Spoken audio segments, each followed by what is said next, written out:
welcome to my YouTube channel. Balik lagi bersama aku Susan. Dan hari ini sesuai janji aku kemarin, aku mau berbagi tips cara mengendalikan pikiran untuk orang yang sakit GERD.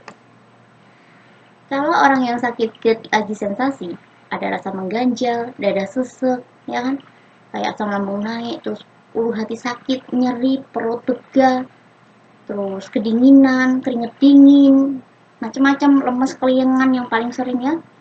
Itu kita mau berpikir positif juga susah. Yang ada ya kita ngerasain sakitnya, kita menikmati sensasi itu, dan bahkan kita bisa berpikir-pikir yang lain. Aduh, aku nih kenapa, sakit apa, jangan-jangan aku kena ini. Apalagi ditambah dengan kita dengar berita, oh, orang itu sakitnya karena asam lambung jadinya seperti ini. Dan itu membuat kita jadi semakin takut, akhirnya apa? Akhirnya semakin terpuruk, semakin lemah karena pikiran kita sedang terganggu oleh pikiran negatif. Pikiran negatif itu melemahkan pikiran kita, melemahkan fisik kita. Jadi harusnya kita kuat, harusnya kita berani, tapi karena kita ngerasain pikiran yang seperti itu, sensasinya masuk ke dalam fisik kita sehingga kita nggak bisa berbahagia. Nah, gimana caranya kita mencegah supaya kita tidak berpikir yang negatif? Itu memang susah, apalagi saat sensasi. Jadi kita mulai belajar dari sebelum terjadinya sensasi.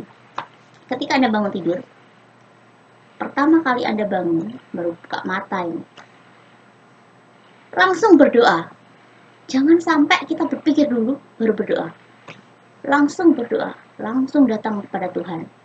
Langsung minta perlindungan Tuhan, minta pertolongan Tuhan, minta Tuhan untuk lindungi pikiran Anda, hati Anda, agar hari ini Anda berpikir yang baik saja, berprasangka baik saja, jangan berpikir yang negatif. Kadang kita nggak sengaja diseret oleh pikiran negatif, supaya ngikutin pikiran itu, mengimani pikiran itu terjadi dalam diri kita, itu yang memang kita jadi lemah. Jadi saran saya, bangun tidur Anda langsung berdoa.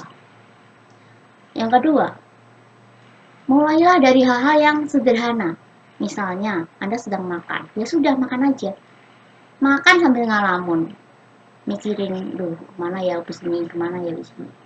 Nggak fokus, apa yang di depan matanya itu sedang makan, ada makanan, ya sudah, dilihat di makan itu, dikunyah pelan-pelan. Orang yang nggak sabar dengan orang yang sabaran itu beda, cara makannya udah beda. Orang yang nggak sabaran, makan 1-2 kali kunyah langsung telan, 1-2 kali kunyah langsung telan, ya. Tapi kalau orang yang sabar, biasanya dia makan pelan-pelan. Saya punya temen tuh kalau makan setengah jam nggak selesai-selesai, padahal makannya dikit loh. Dia nikmati betul-betul. Dan dia orangnya santai, sehat, santai dan sehat. Saya belajar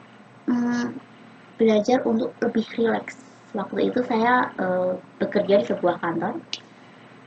Saya itu suka sekali minuman dingin, ya, minuman dari dispenser yang dingin. Saya taruh di mug, terus saya minum.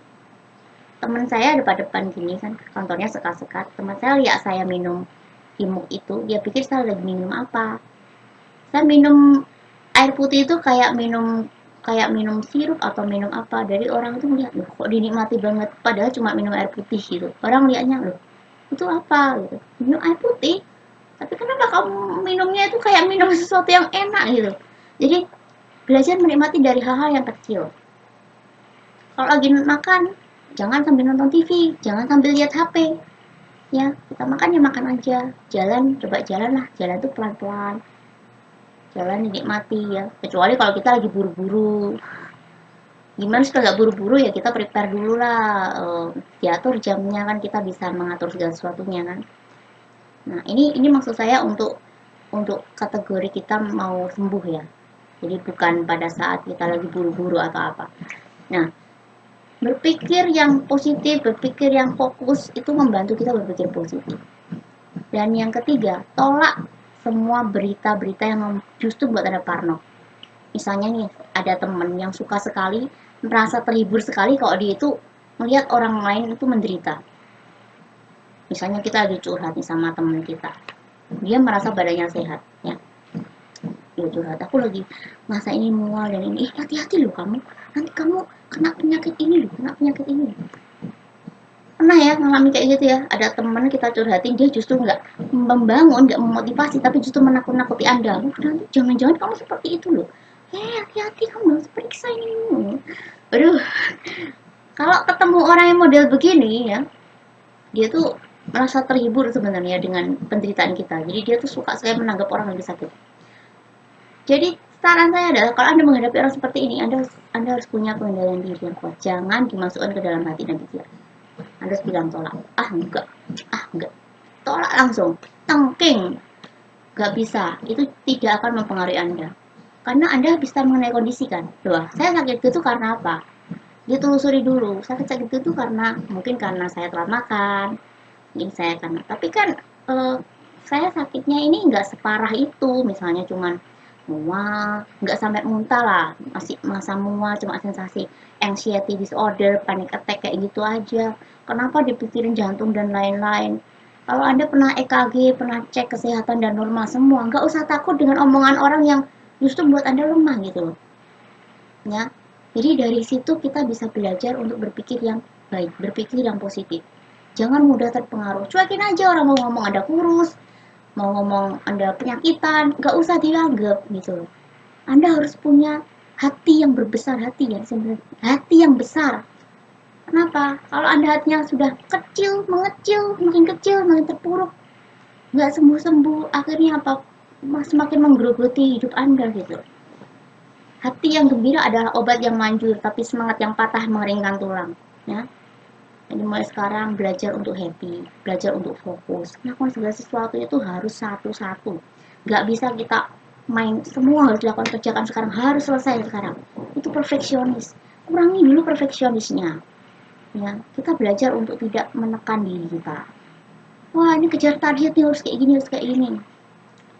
Kalau dalam situasi Anda sedang sakit, belajar untuk rileks, belajar untuk mencoba menjadi pribadi yang berbeda, yang lebih sabar menghadapi segala sesuatu. Anda membaca, yang paling apa ya, yang paling mudah dilakukan membaca. Dengan membaca itu kita bisa belajar rileks juga. Membaca dihayati pelan-pelan. Yang paling bikin itu membaca apa? Membaca kitab suci agama masing-masing. Ya, berdoa, meditasi, kitab suci itu harus kita menjadi apa ya, makanan rohani kita sebelum kita makan jasmani. Itu pentingnya itu. Ini kadang-kadang kalau kita sudah sakit, kita mau dibilang banyak doa lah, banyak doa. Aku merasa sudah berdoa, sudah nangis-nangis, kok ya penyakitku nggak sembuh-sembuh. Mencoba berserah kepada Tuhan itu rasanya susah sekali. Kita susah percaya pada Tuhan, susah percaya pada diri sendiri, karena kita sedang mengalami sakit. Gimana mau bersyukur mau lagi sakit kok bersyukur, ya kan? Itu secara nggak langsung kita merasa berat gitu. Jadi sebelum terjadinya sensasi itu kita coba belajar dari hal yang sepele. Ngomong pelan-pelan, ngomong jangan buru-buru. Jadi orang biasanya tertekan itu ngomongnya kayak takut-takut gimana gitu, takut salah, takut apa, bilang setiap kali itu bilangnya maaf ya, maaf ya, maaf ya. Itu orang-orang yang sebenarnya pernah merasa tertekan gitu loh. Jadi kayak, loh, kok nggak ada apa-apa kok minta maaf gitu loh. Ya ketakut menyinggung perasaan orang lain. Biasanya orang-orang kayak ini sensitif banget orangnya, ya kan? Nah, nah sekarang kalau sudah belajar dari hal itu, terus ketika Anda sensasi datang menyerang, Anda nggak usah pikiran, aduh aku ini sakit apa ya, dadaku kok sesak nanti, jangan-jangan kena jantung, jangan-jangan kena, padahal kan tidak seperti itu kenyataannya. Wong Anda pernah cek EKG, pernah rekam jantung, nggak ada masalah, pernah tes darah nggak ada masalah, kenapa harus takut? Kenapa harus takut dengan hal-hal yang tidak pernah terjadi dan bahkan belum tentu itu terjadi pada Anda?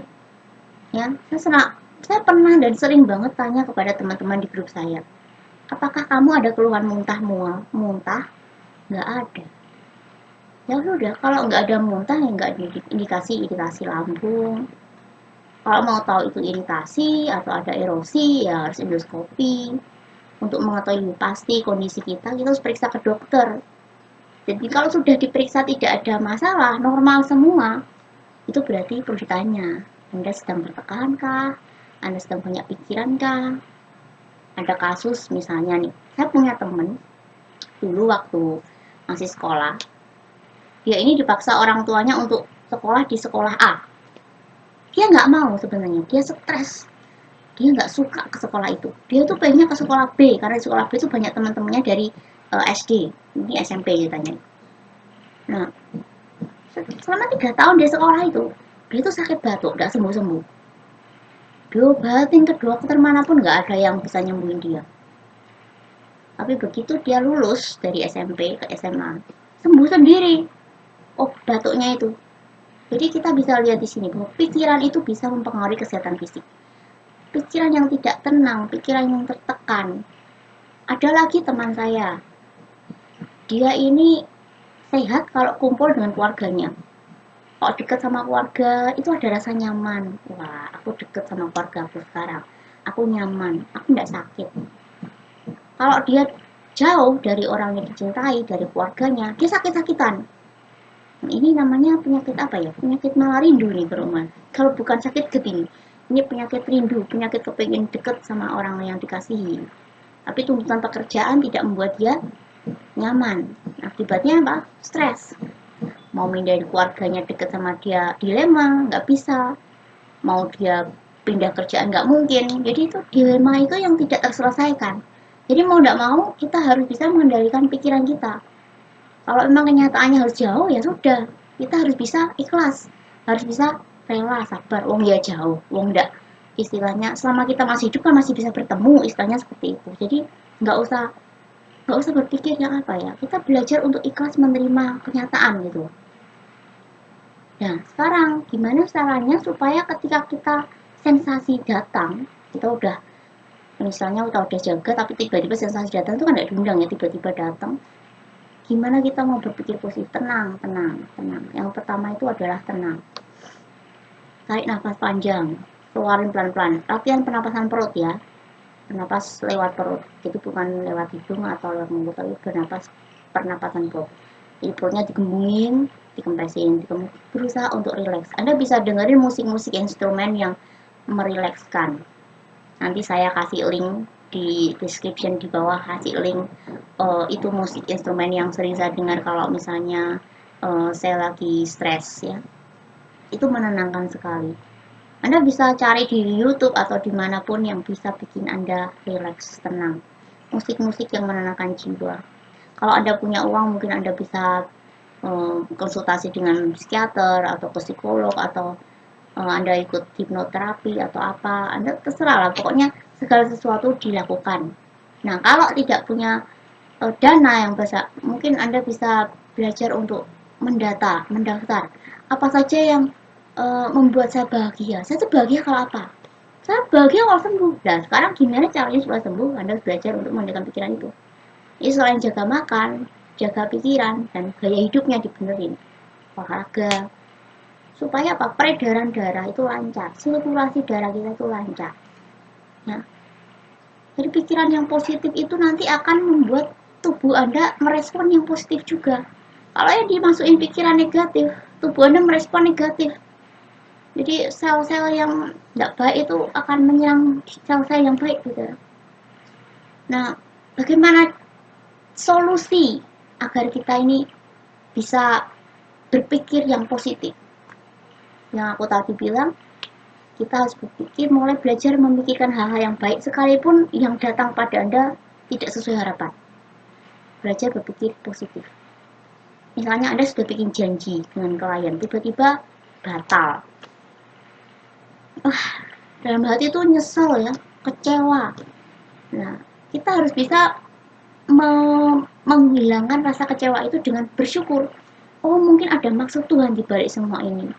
Dengan adanya saya ditolak di sini berarti Tuhan punya rencana yang lain. Dengan adanya saya dipecat di tempat ini mungkin Tuhan punya rencana yang lebih baik. Mungkin saya diberi pekerjaan yang gajinya lebih besar misalnya. Jadi dengan gitu Anda nggak stres. Anda baru saja ditolak oleh orang yang Anda cintai. Stres, sakit. Nggak perlu seperti itu. Ya. Jadi sakit gut itu kadang-kadang diawali oleh hal-hal yang sepele yang kita imani terjadi pada diri kita, itu yang kadang-kadang membuat kita sakit sendiri. Padahal kita ini sebenarnya dulunya sehat, aktif gitu, karena kebanyakan googling yang aneh-aneh jadinya kita jadi ikutan sakit. Ya, jadi kita harus belajar berpikir yang positif, karena orang yang positif tubuhnya pasti merespon yang baik. Pernah lihat ada orang yang makannya sembarangan tapi tetap happy, tetap sehat? Karena dia kalau ada masalah nggak pernah dipikir batuk-batuk. Santai, hidupnya itu santai, easy going. nggak suka mendendam gitu ya, dia bisa menikmati hidup intinya gitu. Jangan takut, jangan takut segala sesuatu yang belum tentu terjadi. Saya berkali-kali bilang, jangan takut, jangan khawatir, ya. Hidup ini hanya sekali, kita harus bisa uh, membuat itu menjadi lebih indah gitu loh. Karena orang lebih suka menghayati hal-hal yang menyedihkan daripada hal yang mengembirakan, ya kan? Lebih menikmati hal yang menyedihkan. Sukanya melo-melo, lagu-lagu yang melo-melo, kayaknya oh ini suka sinetron-sinetron yang sedih-sedih gitu. Itu justru bisa mempengaruhi pikiran kita. Nah, eh, sekarang kalau kita lagi sakit, sensasi tuh nggak selesai-selesai ya rasanya. Kok udah sembuh-sembuh ya? Gimana ini rasanya? Kok apa aku bisa sembuh? Apa aku bisa? Ini kenapa ya? Ini apa ya? Kita sibuk dengan menelusuri penyakit itu gitu. Tapi kita lupa gimana caranya untuk kita bisa lepas bebas dari penyakit itu sendiri. Saya mau bilang, sensasi itu tidak akan datang kalau Anda tidak mengundangnya. Loh, kok mengundang? Loh, saya nggak mau sakit, Mbak. Ini tuh datang tiba-tiba. Kita telusuri saja. Misalnya ya, Anda sebelum tidur, saya selalu ajarkan, makan malam itu harus kenyang. Kenyang itu bukan berarti berlebihan ya. Kita bisa ngukur karena kita punya lambung sendiri-sendiri kan. Kalau kalori kita cukup, kita kenyang, sudah kenyang. Oke, saya kenyang. Ini tuh bisa sampai buat besok pagi gitu. Jadi jam 6 terakhir makan, 6 atau 7 lah ya. Itu kalau Anda makannya kenyang, nanti 4 jam kemudian Anda boleh tidur. Sampai besok Anda nggak akan lapar. Dan asam lambung nggak akan naik. Tapi kalau Anda makannya sedikit, nanti jam 6 makan, jam 8 lapar lagi, jam 10 lapar lagi. Itu makan-makan terus jadinya. Itu bikin asam lambung naik. Atau bahkan Anda tahan lapar. Anda nahan lapar. Padahal porsi makan Anda tadi kurang. Pertama emang susah. Kalau saya biasanya gini, jam 6 misalnya makan, kan kalau sakit kan nggak boleh makan banyak-banyak, makan sedikit-sedikit tapi sering ya kan, dokter bilang begitu ya. Kita belajar dulu, misalnya kita nggak kuat dari jam 6 sampai besok nggak kuat ya, jam 6, jam 8 Anda makan bubur kerut, bubur dari tepung kerut, tepung dari umbi Garut ya. Kalau nggak ada, bisa pesan ke saya, nanti teman-teman saya juga biasanya pesan ke saya. Nah itu Anda ambil 2 sendok makan tepung kerut, lalu Anda kasih air 150 ml air, diaduk, air biasa ya, jangan air hangat, jangan air dingin. Anda minum, Anda aduk, lalu diminum. Itu kalau untuk menghilangkan rasa kembung, rasa begah, atau misalnya Anda habis muntah-muntah, Anda bisa minum itu. Kalau Anda nggak punya Ulsafat Supralfat yang kayak Milanta kayak itu, nggak ada, itu pakai itu alami dan sangat mujarab. Karena dia bisa netralisasi asam lambung dan melapisi dinding lambung kita yang iritasi dan erosi. Itu kalau yang kembung. Kalau yang untuk kita lapar dari jam 6 jam 8 lapar lagi, kita bisa bikin bubur kerutnya.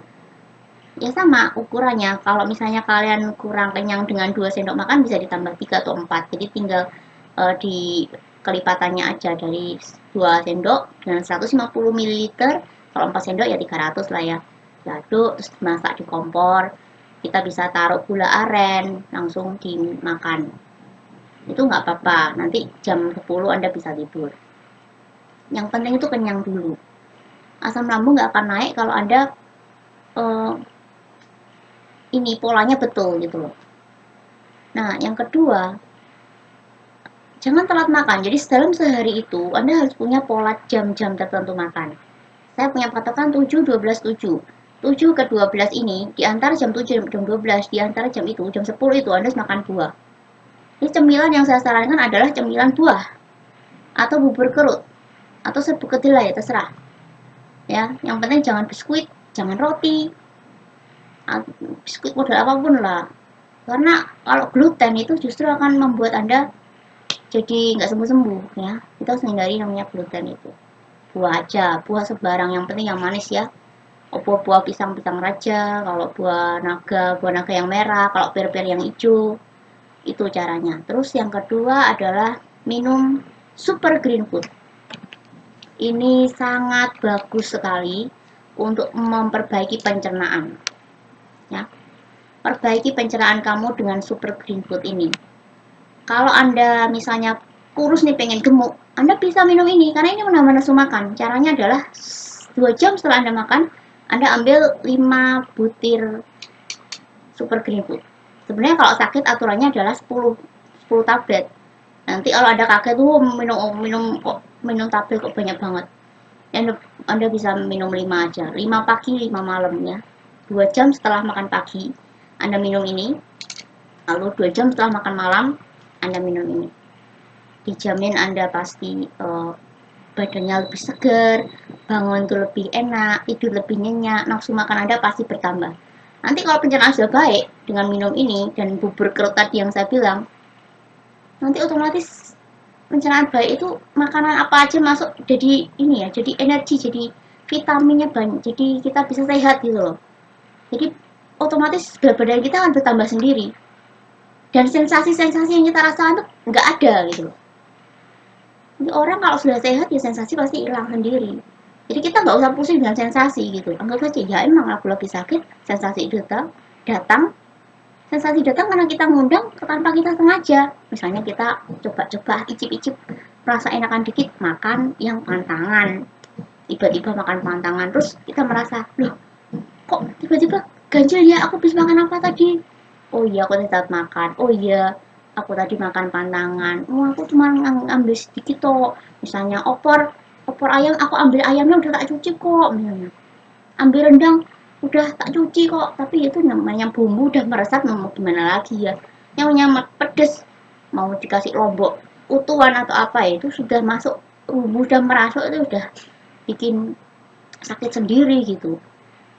Jadi pikiran kita harus posisi yang pertama, kita jangan undang sensasi dengan hal yang sederhana. Misalnya sudah tahu Anda ini gampang terpengaruh, lah kok nonton yang berita-berita yang cari-cari di Google, tiba-tiba baca, terus kita masih pikiran, loh kan aku nggak sengaja mbak, tiba-tiba mas iklan muncul, kan nggak tahu kita. Nah itu caranya adalah kita harus punya filter, harus punya pengendalian diri. Meskipun ada berita-berita, belajar untuk tidak terpengaruh. Belajar cuek, saya bilang. Belajar cuek is the best. Awalnya susah, tapi kalau kita mau sembuh, kita harus tanamkan di dalam hati dan pikiran kita, oh aku nggak mau terpengaruh, oh aku mau sembuh. Meskipun orang ngomong apa, nggak usah dipikir. Kita yang hidup, kita jalan sendiri. Kita makan, kita mau sensasi atau kita bereaksi dengan makanan itu, kita yang tanggung jawab sendiri. Ya, risiko tanggung penumpang. Kalau dibilang nggak boleh makan itu, kita langgar pantangan. Itu namanya undang sensasi. Ada lagi yang konyol kayak gini. Oh iya, kita positive thinking. Makan pedes nggak apa-apa. Kalau kita nggak kepikiran negatif, nggak apa-apa. Sudah tahu lambungnya iritasi, dokter bilang nggak boleh makan pedes, kita makan itu pedes, terus kita main positive thinking, nggak bisa. Kan sama aja, wah aku jaga makan juga sensasi datang. Itu beda bu. Kalau Anda jaga makan, terus Anda sensasi, Anda kelola pikiran Anda, itu nggak akan mempengaruhi fisik, nggak akan mempengaruhi iritasi tadi, nggak akan melukai Anda. Karena Anda makanya sudah betul, pikirannya aja dibenerin gitu ya. Tapi kalau kita makan yang sudah tahu itu pantangan, misalnya nih orang sakit diabetes, nggak boleh makan yang mengandung manis-manis, gula-gula, harus mengurangi kadar gula gitu kan.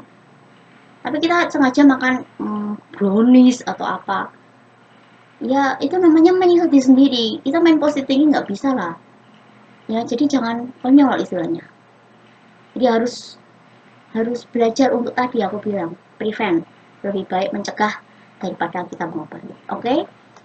Jangan khawatir, Anda jangan putus asa. Kalau Anda sedang sakit, mungkin waktunya lama, ada yang sebentar, ada yang lama, ada yang kambuhan. Itu nggak usah menjadikan Anda itu jadi putus asa. Wah, apa kau bisa sembuh? Anda bisa sembuh. Harus yakin dalam diri Anda. Jangan berpikir, wah nanti aku gimana, nanti aku gimana. Nggak usah memikirkan apa yang ke depan tahu jauh. Kita nggak usah mikirnya tuh kejauhan. Apa yang ada dihadapi, step by step. Ya, jam itu jalannya detik per detik, bukan jam ke jam. Tahu-tahu jam segini, tahu-tahu jam segini, wah tidak bisa begitu. Ya, oke. Jadi mulai sekarang tanamkan di dalam hati dan pikiran Anda. Anda harus kuat, Anda harus sehat, Anda harus sembuh, harus berani bangun tidur di depan cermin ngomong ke diri kamu, berhadapan-hadapan seperti ini. Oh, saya sehat. Oh, saya kuat. Oh, saya berani. Jangan bilang, saya tidak takut. Jadi jangan sampai setan itu dengar ada kata-kata yang melemahkan kita ya.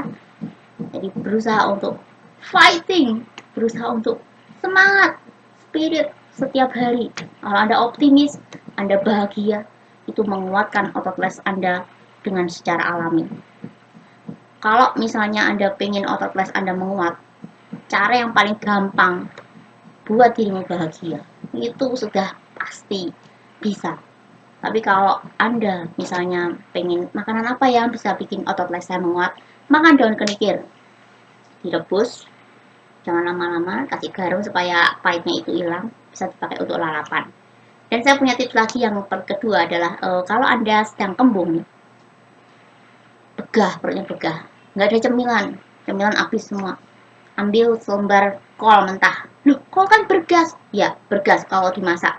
Kalau mentah nggak bergas. Anda bisa makan. Makan selembar kol, lalu Anda minum air putih, itu netralisir asam lambung. Dicoba supaya kalian punya pengharapan gitu. Sungguh masa depan itu sungguh ada. Harapanmu tidak akan hilang. Yang penting Anda mau berusaha. Mau berusaha untuk berpikir yang positif, melakukan hal-hal yang positif agar tubuh Anda merespon yang positif juga. Salam sehat luar biasa. Saya Mocan Susan dan ini cerita saya.